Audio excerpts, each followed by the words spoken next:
Luka, sad ja Filip, ti ću bre više bre da igram bre mrtvu igri, pišu pičku materinu. Sve ti jebem. Kombatno.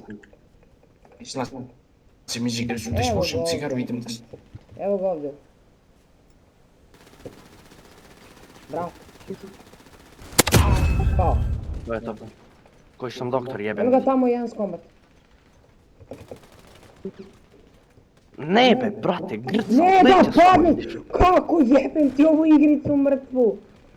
Pa što? Jebem ti administraciju, jebem ti ceo server na kurac da ga nabijem. Samo od leđa ide, mano mu da zabijem. Kako je, brate, ovo je moj hendikep od lika pao, brate, na... Znači, preskačem zid ispred lika, lik se sapliče, pada na zemlju, ono vam tapuje. Pa jebem li ti igricu i mrtvav server, sve ti jebem. Znači, hendikep od igrice. Ma, brate, trebao sam na LOL da ostanem, iako sam iskršio monitor, na ovo sam trebao da ostanem i zajebim se ovo. Znači, debil preskače zidi i sapliče se.